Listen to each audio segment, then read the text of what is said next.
to have left the schedule. The schedule is off because I decide what's going to be said and I misread the schedule.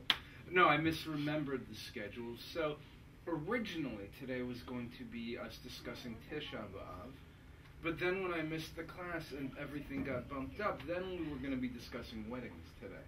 Weddings will be next week. Okay. Because I was going to talk about Purim next week, but then today when I was planning, I thought I was going to talk about Purim today. So instead we will talk about Purim today. Sounds good. You can do whatever you want. Fantastic. So Purim, you're all familiar with to some degree. So what do we know about Purim? First of all, when is it? Next Saturday, Sunday. On the Hebrew calendar, it is on the month of Adar, 14th of Adar. In some places, 15th. It's the only holiday that we can drink and drink and drink. Well, there are lots. So there are lots of holidays that involve imbibement. You're supposed to drink until you don't even know who Haman was. Speak up for the camera. Oh. No, it is a. We are supposed to. It is tradition that you drink until you cannot tell the difference between the good guy, between Mordecai, and between the bad guy, Haman. So that is a Purim tradition. Boo. Okay, so excellent. What else do we know about Purim? You're supposed to dress in costume. So one tradition that is a widely held tradition is to dress in costume. Sergio, are you familiar with the holiday Purim? No. You should join us for this class then.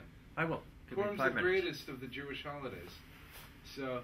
Purim is one of the greatest of the Jewish holidays. Something I bet you didn't know is that when the Messiah comes, whenever that Messiah comes, because Jews don't believe the Messiah has come yet, and everything is switched over, and the laws from before no longer apply, what's the holiday we'll still be celebrating?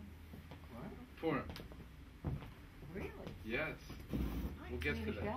We'll get to that. So, Interesting. yes. So if the Christians had come after the rabbinic law was still in place, Christians would be celebrating Purim. Because the law, because that is beyond the law. It's just a good old day of celebration. Wow.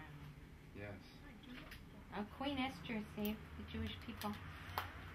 Queen Esther, excellent. So the first thing we'll do is we'll go through. Do you want to come closer? Okay. The first thing we'll do is we'll go through the story of Purim, just so we know what happened. What else do we know about Purim?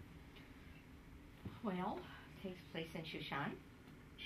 Not Shushan. There was no shoe shining in Shushan, except in the king's palace, of course. That went right over my head. It was a bad one. I'm sorry. Yes, sorry to everybody. Sorry to the Canadians. It's a very soap opera-like story. A lot of changing of partners. Such a good. It's a lot of sexual tension and stuff going on. It's a fantastic story that has deception.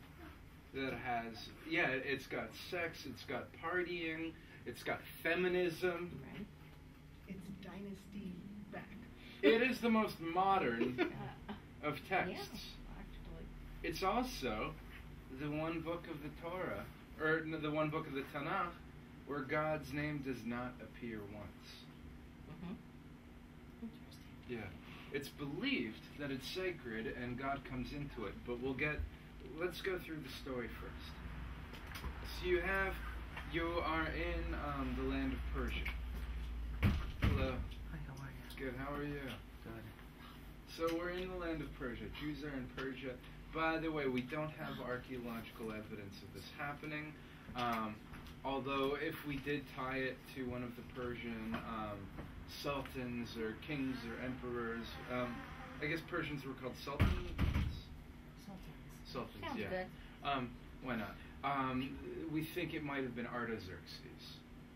Artaxerxes or Achashverosh, you add some Yiddish, you add a little bit of booze, you don't know which one's which. So you had the king, and the king had this awful advisor who today would be called anti-Semitic, although you could argue that Persians are close enough to Semites that it wouldn't really apply. People from Arabian origin, maybe not. I don't know. Maybe you can have Persian anti-Semites. You certainly have Iranian anti-Semites today. So, right, in Persia. But the Iranian, although there's a different side note, the Ahmadinejad and the Muslims and the Ayatollah, not all Muslims, sorry, the Muslims running Iran, the Ayatollahs, the extremist Islamists, they are not Iranian. The Iranian people, as told to me by my Montreal cab driver who fled, because the story that he told, he was an Iranian who came over within the past 20 years. He and his friends were having a gathering where there was dancing, and men and women dancing, and the secret police broke down the door and arrested them all for dancing. And he was not lashed because they didn't actually see him dancing. So he said that was the end. It was time for him to be smuggled out. According to him, which I believe the Iranians who are not Muslim, not necessarily Muslim, they're not Arab, as in they're not descended from people in the Arabian Peninsula, they call the current government the second Arab invasion.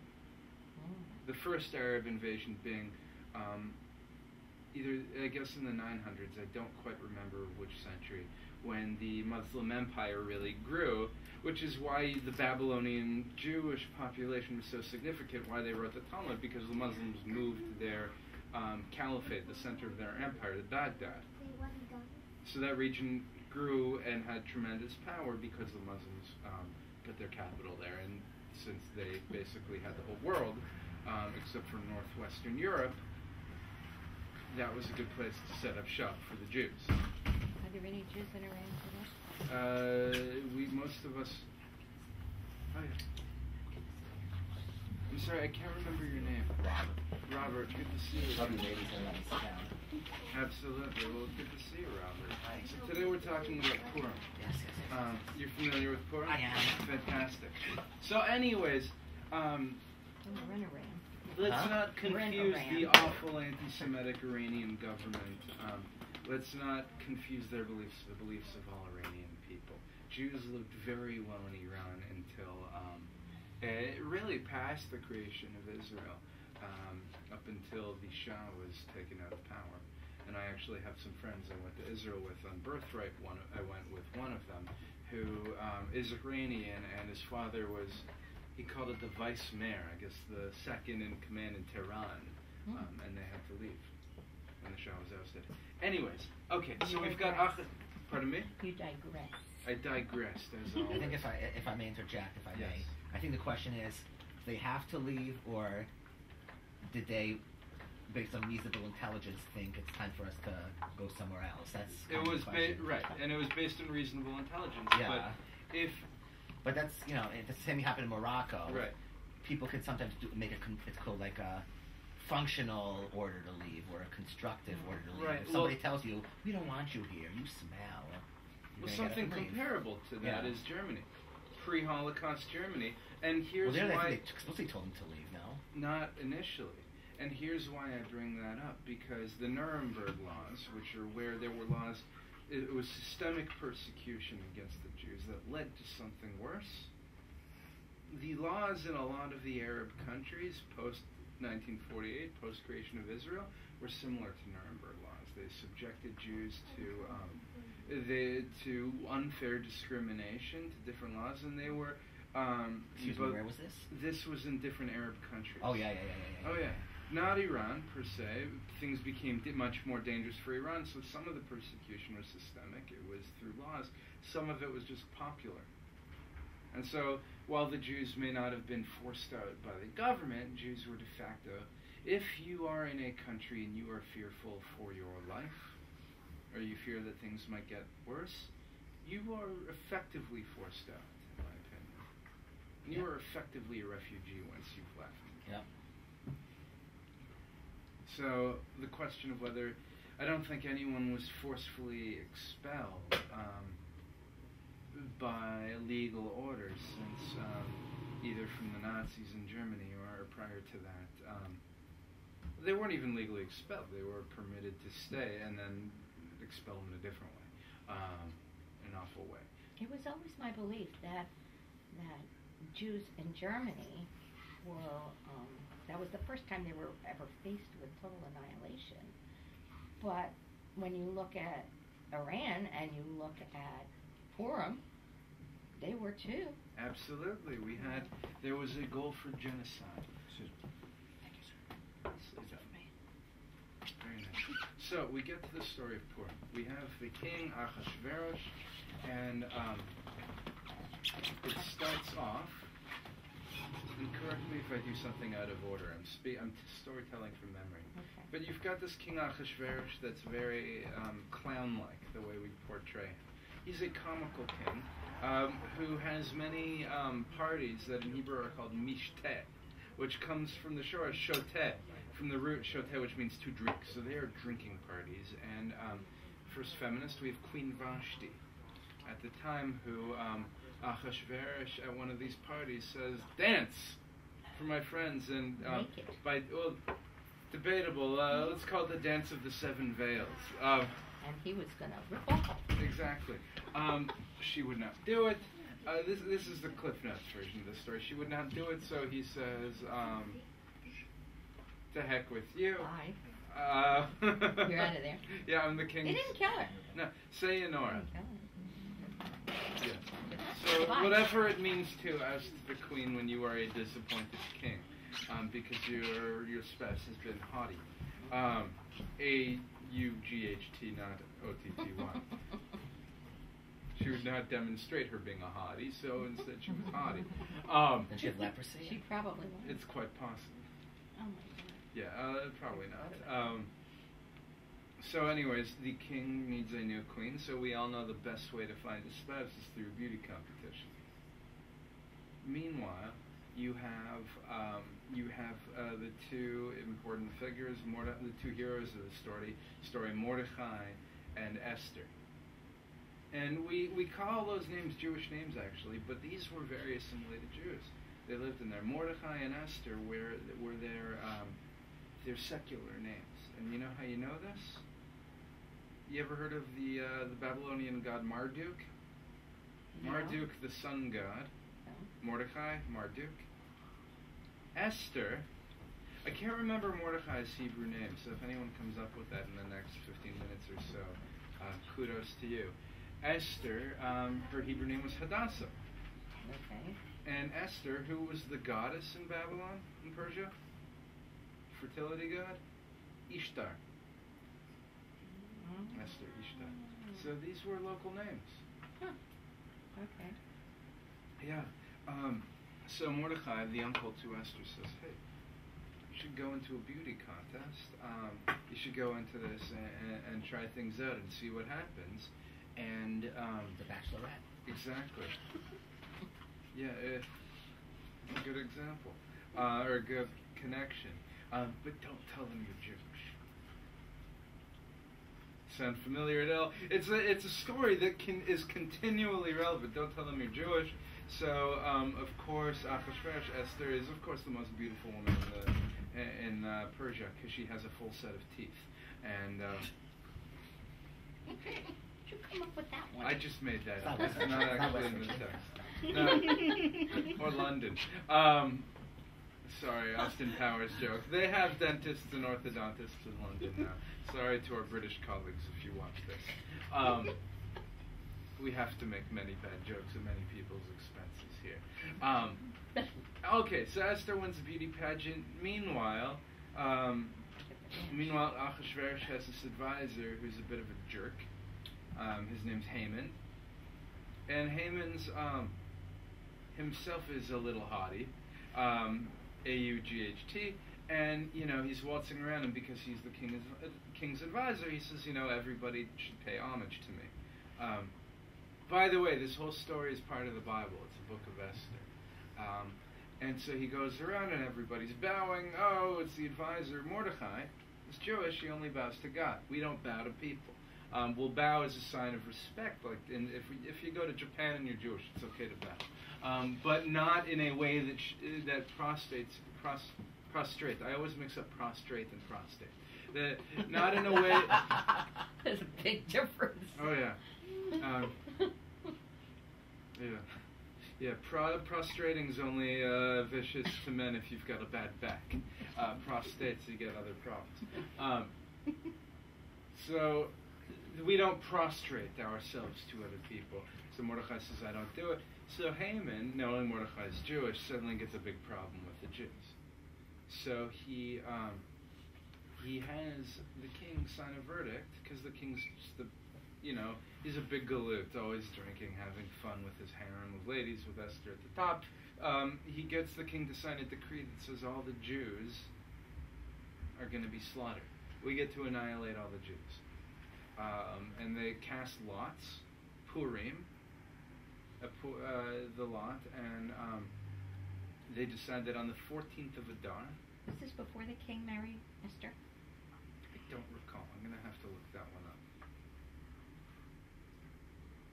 Sorry. No, it's a good question. Which came first? I think it was after. I think it was after. Yes. After he married her? Yeah, because then I remember he goes to. I believe so, because then Mordechai goes to his sister or to his niece. You got to save the Jews. I think it happened. I think the. No, you're absolutely right. I believe so. I'm pretty sure. You're absolutely right. He goes to visit Esther in the royal palace. Well, then you missed a very important part. Yes. The king picked Esther, but he waited 9 months to find out if he really wanted her, because he had to make sure she wasn't pregnant. Ah, nice. Very important. Very important. And it's not part of the story that we tell kids often. I know. When you meet somebody, wait at least 9 months to marry them to make sure that they are not pregnant with somebody else's child. I guess this is you need to be at least 14 to watch this class. Pardon me? A month until an AIDS test can come. Oh, please. And with that, we get back to the story. Thank you. The story that Moving is right rated along. PG.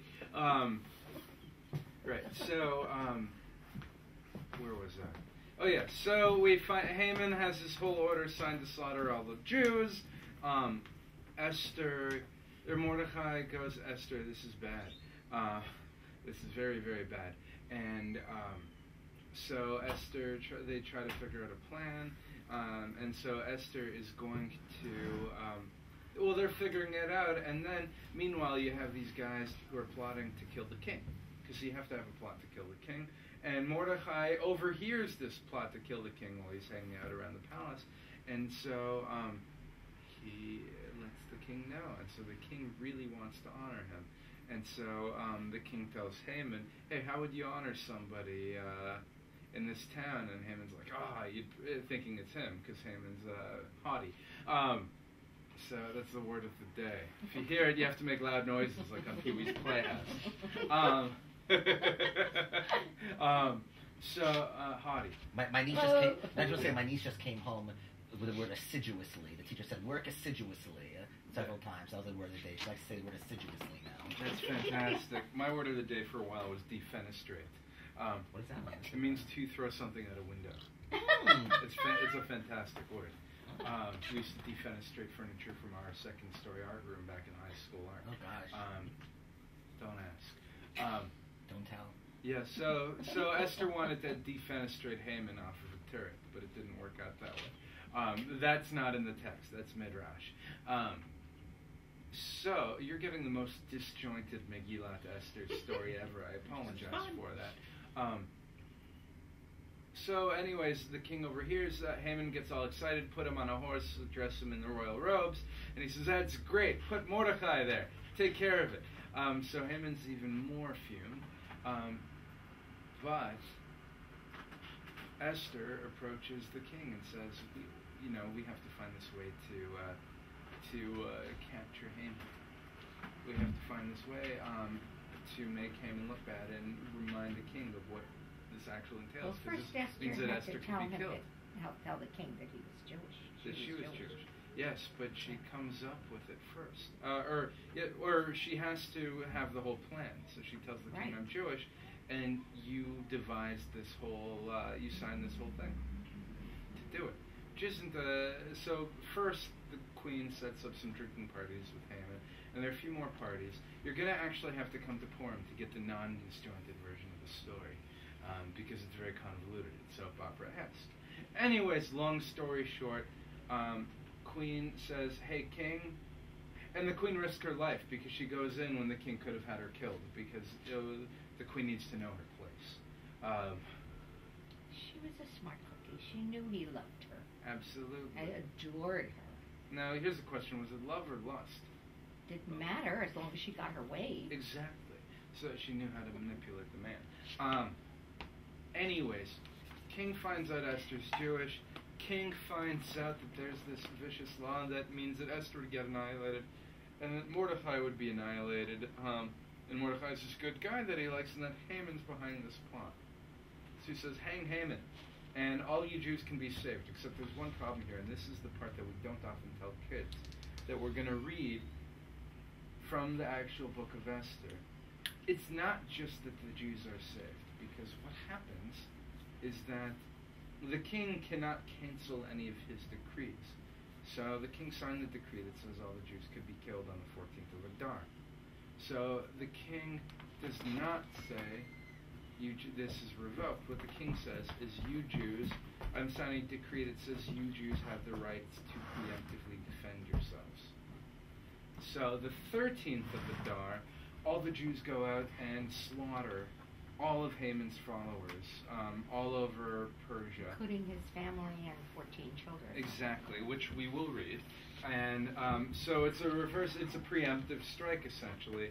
And for Haman and his sons, we usually translate it as hang them, but it can also be translated as they're all impaled on stakes. So we preemptively strike them, and the reason that Purim is celebrated on the 15th of Adar in some places, in Jerusalem namely, is that they couldn't do Shushan, the capital, first. They had to go elsewhere.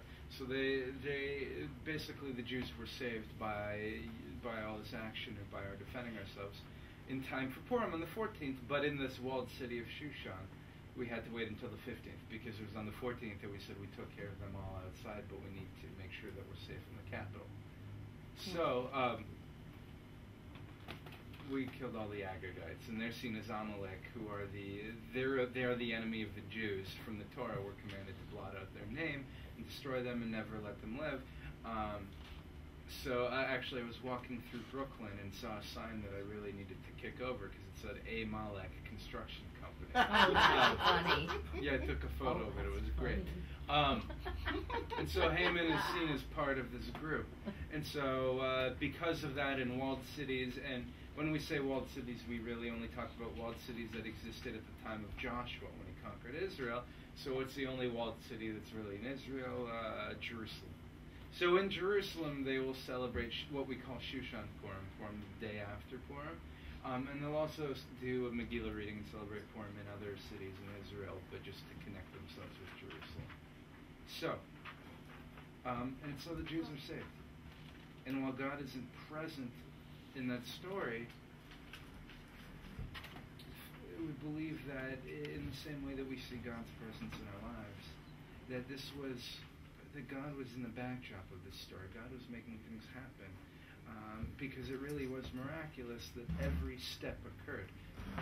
Convoluted story, a good convoluted novel takes so much thought on the part of the author, because if one piece doesn't fit, the whole thing falls apart. Then it's an awful story, and it'll never make it on the bestsellers list. Every piece has to fall into place. Esther has to be the most beautiful one in the contest. Mordecai has to overhear this plot to kill the king. The king has to be in the right mood when Esther shows up. Haman has to be a jerk. Haman, he has to get himself into trouble and not always be the smartest. And in addition to being, I'm not going to use the word of the day, in addition to being the precursor of anti-Semitic, he's also cocky. So we see the hand of God hidden. Did you say before that this was in the Bible? Yes, this is part of the Bible. It's in writings. All of the Megillot. Pardon me? Is that in the Apocrypha? No, it's in the section known as Ketuvim, Megillat Esther. It's same thing as all of the Megillot. The Megillot, we have Esther, we have Ruth, which we read on Shavuot. We have Ecclesiastes or Kohelet. When do we read that? Kohelet? Shavuot? No, Kohelet we read on Sukkot. Oh, Sukkot. I'm missing two. We have Shir HaShirim, Song of Songs. which Song of Songs. When do we read this? I'm losing all my rabbinic knowledge today. Shir HaShirim. Oh, wait, that's not on Shavuot? No, Shir HaShirim we read Ruth. I mean, on Shavuot we read Ruth. Yeah, sorry, Shavuot we read Ruth.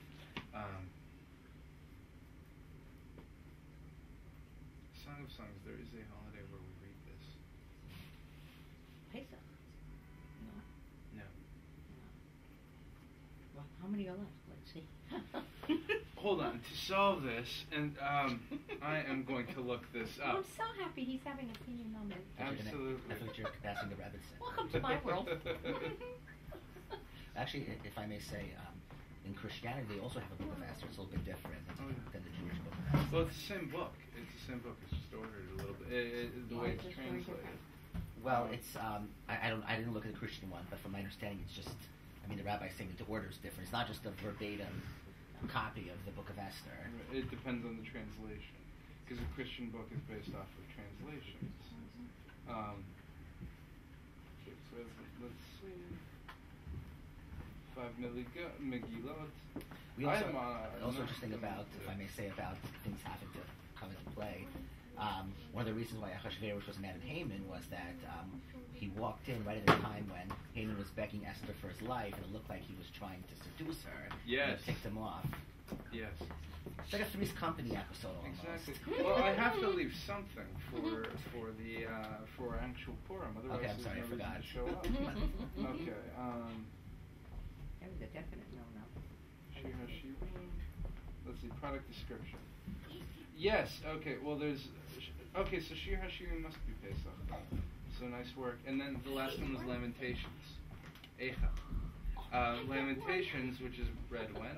Tisha B'Av. Nice, because it's a day when everything bad happened to the Jews. Yeah, it's true. Okay, so thank you, iPhone. Thank you, Google. So that is the story. So we read. Credit for something? Yes, you do. Yes, Thank you, do. Carol. Nice work. Okay, so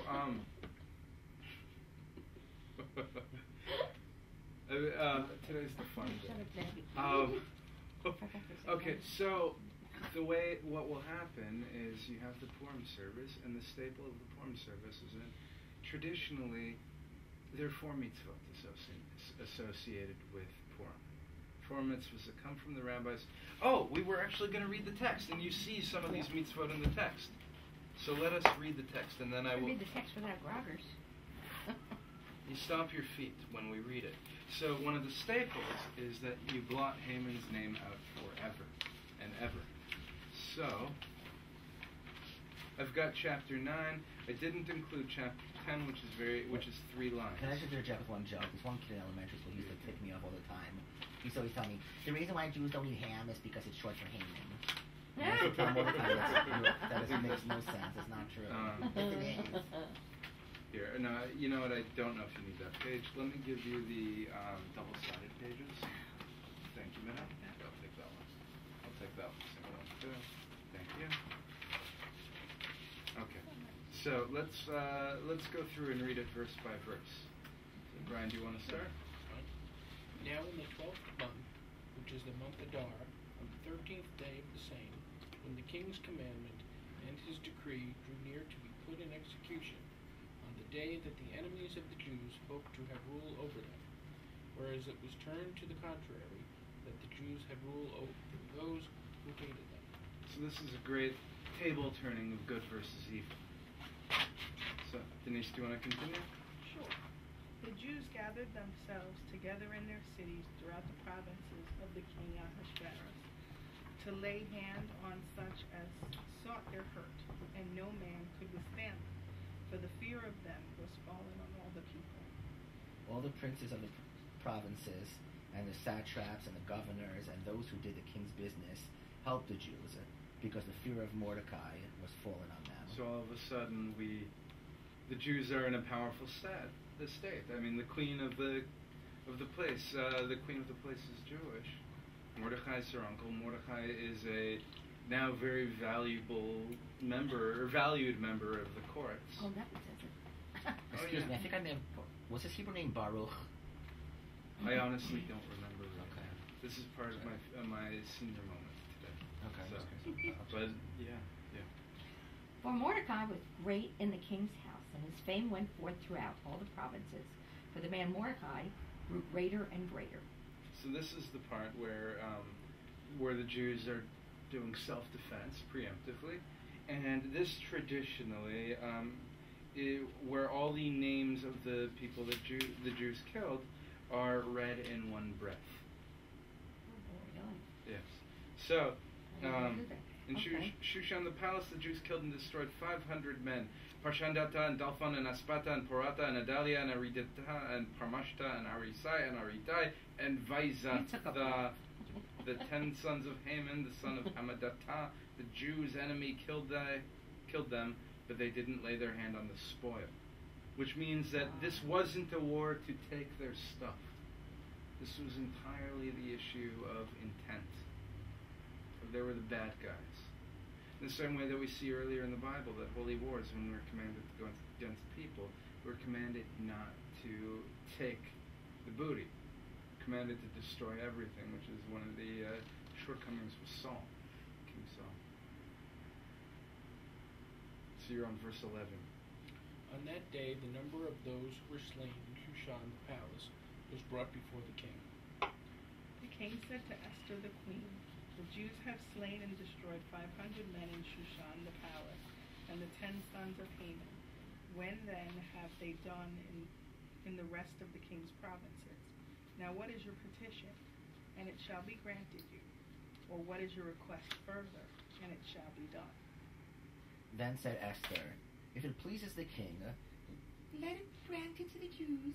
Oh, okay, No, that's something else actually. When you're reading the Megillah from the Hebrew, and we're going to do a brief Megillah reading. We're going to do excerpts when we have our Temple Emanu Purim celebration. That often people will read in voices. You have a lot of fun with this, and people heckle. In addition to blotting out Haman's name, whenever it's heard, people will have their groggers. Sometimes it's fun to shout out other things. There was one place I was at where a couple of times in the text it says mas, which means tax, and people booed. And whenever it said sus, which means horse, people neighed. I could boo to that. So there are lots of ways to have fun. Let it be granted to the Jews who are in Shushan to do tomorrow, also according to this day's decree, and let Haman's 10 sons be hanged on the gallows. Cute. Very nice. For some reason I should guess it's British. The king commanded it so to be done. Everybody's British. And a decree was given out in Shushan, and they hanged Haman's 10 sons. Yay! Wait a minute. Didn't it just say that they killed them? I think those were the descendants or The 10 sons of Haman, the Jews' enemy, killed they. But this is just, so now they're just specifying They the had to die hand. twice. Yes. Ah. Okay. That's actually a good point. I wonder if maybe like Rashi says something about that, or that does seem a little repetitive, a little. Doesn't it? Yeah. And one they get hanged, the other one they killed them. It may also be, in all likelihood, because 500 men is more than the 10 sons. It may have been the children, the families, the followers of these different leaders, and then when you get to Shushan, you have the particulars. Could be. Next year when we do this, But it does say Esther 9:10, the 10 sons of Haman, the son of Hamadatha. Well, Was that his wife? Haman's wife? Because those were the 10 sons of Haman. Next time I bring commentary. The son. Next year, text study for Purim. Okay, Maybe so they let's were the keep on going grandchildren. because we do need to talk a little bit about practices. Okay. But let's finish this. So, what verse are we on? 15. Okay, the Jews who were in Shushan gathered themselves together on the 14th day, also of the month of Adar, and killed 300 men in Shushan, but they didn't lay their hand on the spoil. The other Jews who were in the king's provinces gathered themselves together and stood for their lives and had rest from their enemies and killed of those who hated them, 75,000, but they didn't lay their hands on the spoil. So this is where we So this is the bloody battle of Purim, which we don't often hear about. And it sounds, it's not quite what we think of. It sounds a little barbaric. There's lots of Absolutely. But this is the Someone first Jewish. time, post being in the land of Israel, this is the only time when we're in exile, before the land of Israel, where we are allowed to actually pick up a sword and defend ourselves. This is huge. It's bloody, it's gory, but it's significant that the tables were turned. And it's not just, well, you guys aren't allowed to hurt the Jews. It's that we can actually take vengeance. It's kind of, I mean, it reminds me a little bit of Inglourious Bastards, Quentin Tarantino's movie, which is it's envisioning what could happen if we could kick the Nazis' butt. This is what that is. And it's crude. I mean, Purim is a holiday that can be seen as a little crude and fun. It's a drinking day. And it's finding pleasure in that. But it's the height of emotion. What happens when we get excited? What happens when we go all the way for doing what needs to be done and more?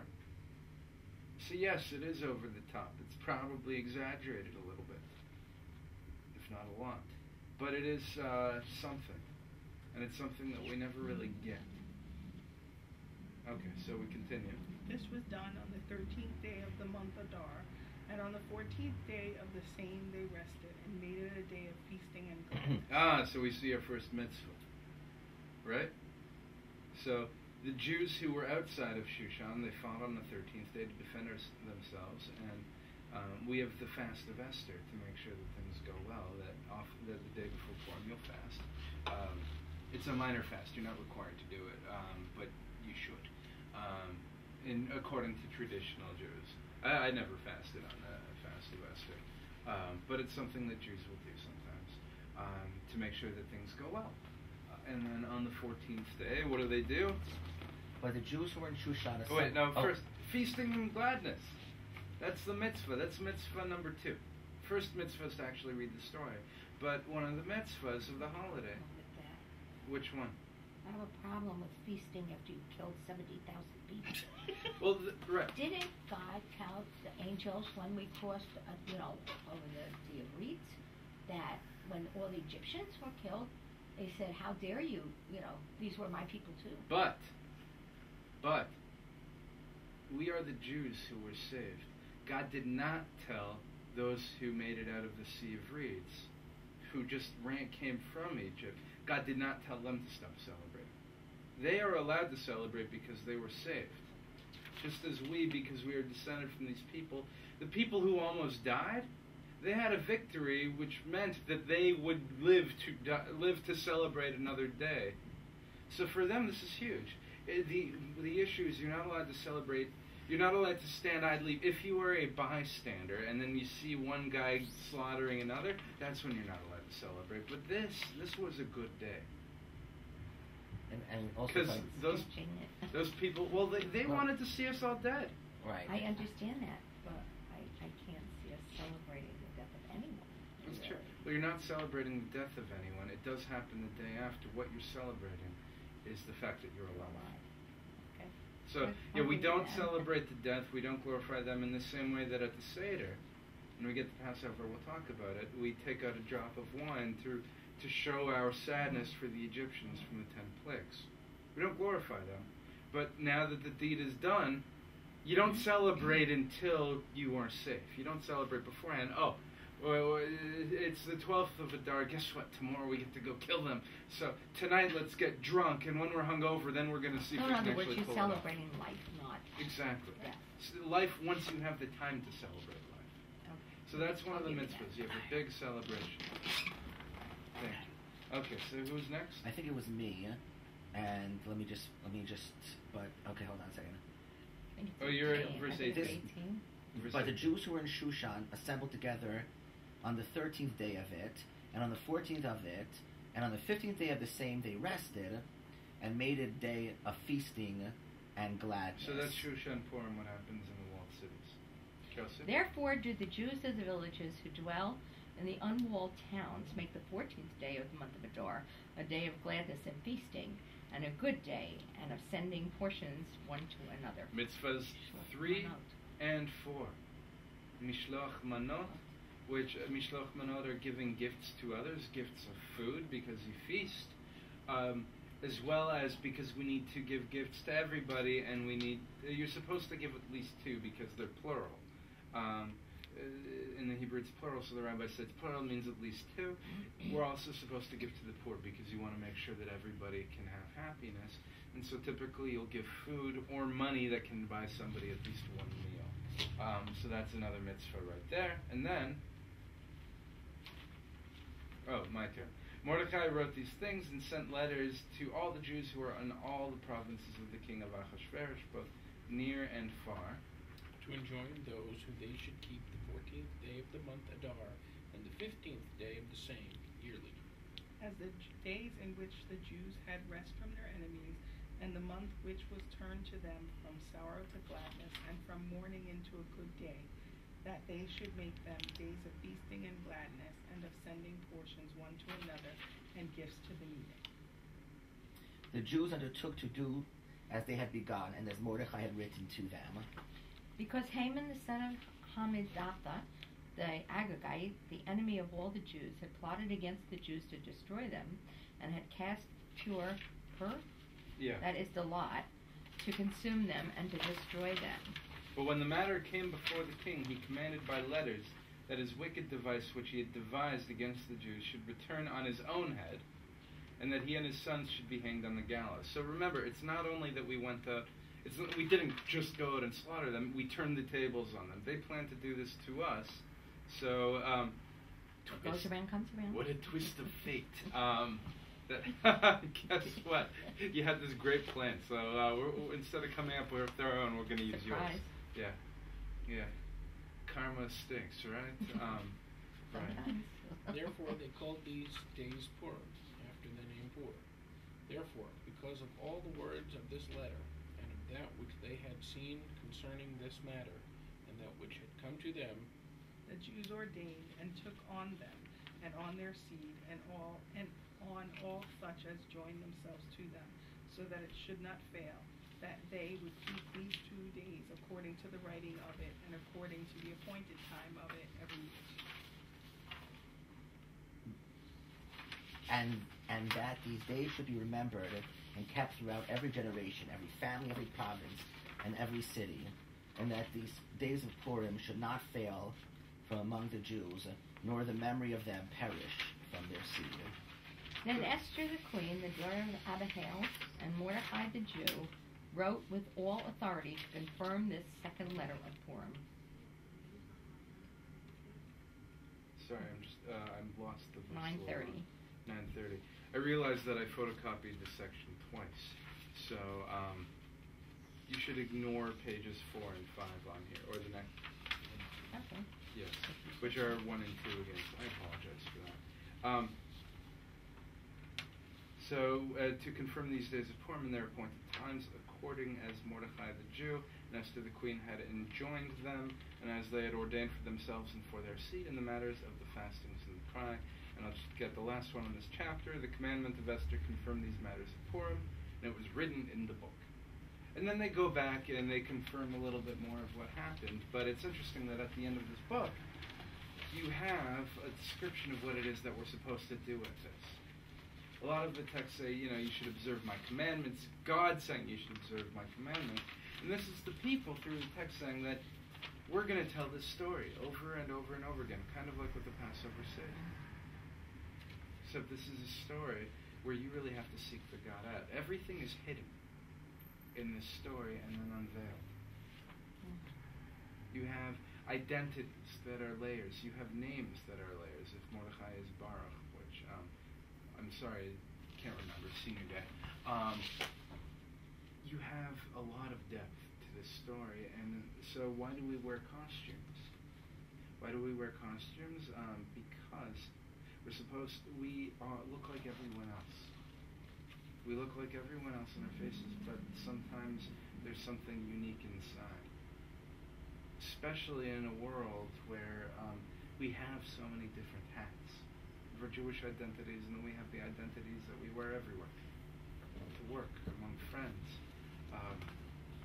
And so it kind of reminds us to remember what's inside, but also enjoy the fact that we wear those things outside. To be conscious of that. We have the drinking. this thing about not knowing, drinking to the point where you don't know who's the good guy or the bad guy, being all raucous, to show that sometimes it's not just black and white. You don't just have the good guy and bad guy. You can't always tell because we have all these deaths. So you need to look deeper.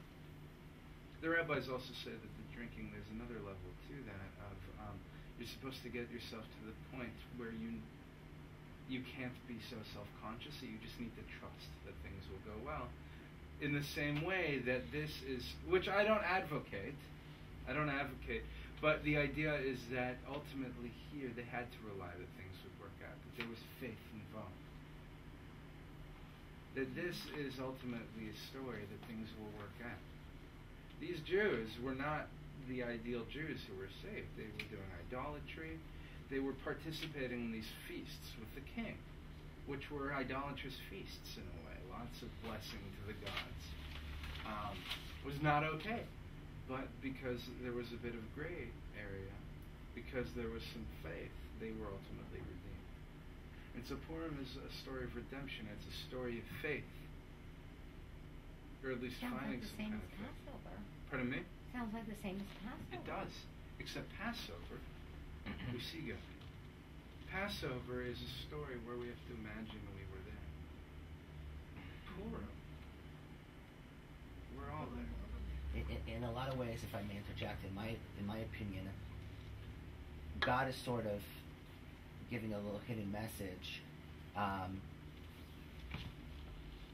Things will happen to you Jewish people in the future, and I'm not going to be talking to you like I talked to Moses by the bush. Yeah. I won't be telling Moses to leave Egypt. I won't be telling somebody I won't be talking to someone, but my hand will be there. Exactly. And I'm thinking of even like, perhaps the Israeli War of Independence, if I can get quasi-political, in 1948 or 1967, where there isn't any explicit presence of God, but the events are so incredible and incredulous that one can assume that God, like with Purim, played a role. Right. It brings the holiness very much to where we are. And if you think about it, Purim sounds a lot like it sounds like it's present in Yom Kippurim. Yom Kippurim, which is Yom Kippur, can be interpreted lechaperes to atone, but it also is a day that is like Purim. Yom Kippurim. Purim, or on Yom Kippur, we abstain from everything physical. It's a day focused on the soul, the spirituality, and you deny yourself physical pleasures. Purim is the other side of that coin. Purim is the day where we embrace frivolity. We embrace physical pleasures. We focus on that. We imbibe. We eat. You're also supposed to eat vegetables, so that defines the pleasures a little bit. The tradition for vegetables comes because Esther, who kept, of course, the rabbi says she kept kosher. She couldn't eat. She ate different food from the rest of the girls in the king's palace, and so they said, well, she was eating vegetables because she could keep kosher and still eat vegetables. So there's a tradition to eat vegetables, but the idea is, regardless, with the costumes, with dancing, with shouting out in services, often the tunes that we use for the prayers in service would be popular tunes, the tunes that you don't usually expect, and you kind of make fun of everything. It is a sensual day. It's a day where we find some level of holiness and some level of connection in embracing everything physical. It's the most real holiday that you get. And unlike every other holiday where we think about salvation that's happened, where they tried to kill us in the past, we won in the past, let's eat. Now, there's constantly something in our lives that's bringing us down. We're constantly, through faith in something, through connection in something, trying to bring ourselves out. Normally until 7. Okay. Tonight we have 2 special events. The rabbis here. So Purim is the celebration Sometimes we stay open of life and the celebration of Okay. And little redemptions that we find, and remembering that these some things happen to us physically. No, I haven't. Check us out. Until you said that about Esther, I thought of Say what, which Esther, about All right, thank you so much. about Esther, being a vegetarian. But probably not by choice. It was the circumstances. Well, yeah, but I'm saying that before that I thought she was just a pretty face, you know, and you know, in the right place at the right time. Yeah. But the fact that there's a lot more to her than meets the eye. Yes. Because I always gave Vashti the benefit of the doubt because she was a feminist and, you know, wouldn't do what she was told to do. But Esther, not so bad. I mean, the fact that she was able to maintain her Jewish identity, even just for herself, yes. in a surrounded by idolatry, married to a king who obviously wasn't Jewish, and gave her more depth than I ever realized before. So she's okay. Yeah. So I'm making you late for choir because it is 7:29. No, is it really? It is. I'm going to be late again. So thank you. You everybody explained it for to the coming. cantor. Just blame it on my seniors day where I can't remember anything. Thank you. Ironically, tomorrow I'm teaching at the JCC to a group of seniors. I won't be there. No, of course not. I'm not a senior. You're 29. Thank you. Oh, sorry, why am I taking this? You take it. Oh, by the way, quick thing, because I thought this was really exciting. It's about food. What else? We think that Hamantash and the triangular cookies are the staple of Purim, but though they're actually, I'll read you quickly the tradition of them. Sephardic Jewry initially, well, we developed food because we gave gifts of food. So Sephardic Jews used to eat cookies that were fried or baked in the shape of Haman's ear, which is why in Israel the dessert is actually called Oznei Haman, which means ears of Haman, not Hamantashen. So where the term Hamantashen actually comes from, poppy seeds were often used because God told Abraham, your seeds are going to be like your seed is going to be like grains of sand. They're going to be everywhere. Poppy seeds go everywhere.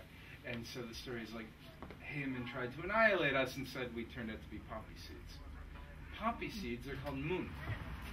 Mun in in Yiddish, and the mun triangular cookies to pocket were popular, and so muntashen sounded like hamantashen. So they named it hamantashen, and then they started adding fruits because somebody around Purim named David Brandeis in 1731 was a plum preserve merchant, and he was charged with poisoning plums, libel, of course, and he was released just before Purim. So to celebrate them, they made special plum desserts, or plum Purim hamantashen. But my favorite one is a Western Europe tradition.